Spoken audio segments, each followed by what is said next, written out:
Tomorrow morning, a small piece of plastic next to your bed will emit a sound. You will open your eyes in the dark.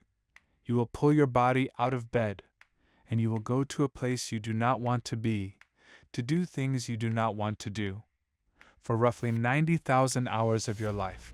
And if you ever feel a crushing weight in your chest while staring at a screen, you are told that this is normal. You are told that human life has always been a struggle, that your ancestors spent every waking second fighting off starvation, running from predators, dying young in the cold. We believe this. We have to believe this. Because if we do not, the reality of what we have done to ourselves becomes too difficult to look at. In 1963, an anthropologist named Richard Lee walked into the Kalahari Desert in Botswana. He went to study the Jew Hoansi people, one of the last groups on Earth still running the original human software. He expected to find a brutal, desperate existence. Instead, he found people working about 17 hours a week, 2.5 days. That was the entire cost of survival. The rest of the time, they sat in the shade. They talked. They played with their children. This was not an anomaly. Across entirely different continents, the Hadza in Tanzania, the ache in Paraguay, the results are identical. For 300,000 years, our species treated survival as a part-time job. Look at the bones. When archaeologists pulled the skeletons of early farmers from the dirt, the story is written in calcium. The farmers were shorter. Their teeth were rotting from grain diets. Their spines were permanently deformed from repetitive labor. They died younger. Beneath them, deeper in the soil, lie the hunter-gatherers, taller, stronger, intact joints. We are taught that the invention of farming 10,000 years ago was our greatest triumph. It was not a triumph, it was a trap. You plant a field, you feed more people. More people means you need more fields. Within a few generations, there were too many mouths to go back to the forest. We traded absolute freedom for an endless cycle of plowing, weeding, and defending grain. But the truly disturbing part, the part that should keep you awake, is what we lost in the exchange. In 1994, deep inside the Chauvet cave in southern France, explorers found paintings of lions and horses, 30,000 years old. Someone walked deep into the suffocating darkness, lit a fire, and spent days mixing pigments. Not for food, not to survive. In 2008, in a cave in Germany, researchers found a 40,000-year-old flute made from a vulture bone. 5 perfectly measured holes. Someone sat in the cold, carving bone, just to hear a melody.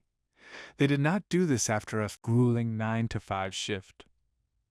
They did this because they had time. Time was not a luxury. It was the default state of being.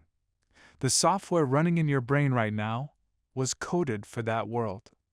In 2014, anthropologist Polly Weissner recorded hundreds of hours of conversations among the Jew hoansi. During the day, they talked about food. But after the sun went down, 81% of the conversation shifted.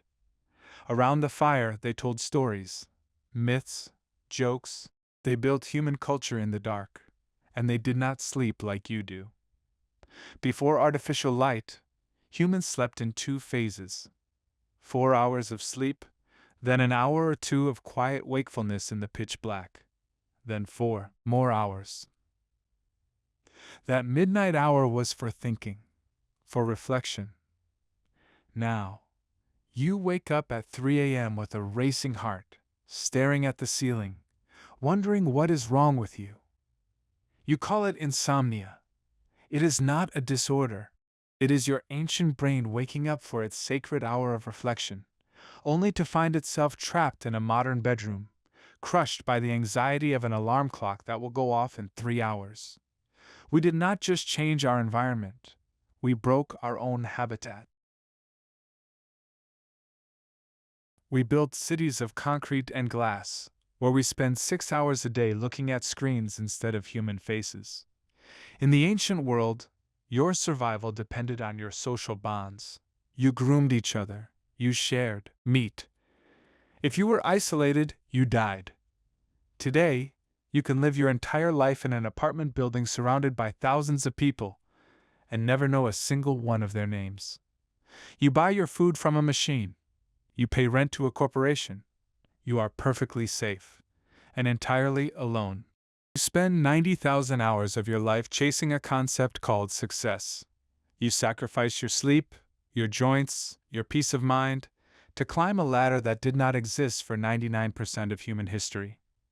You hope that one day, if you work hard enough, you will earn the right to retire, to sit in the shade, to pursue a hobby, to finally spend time with the people you love.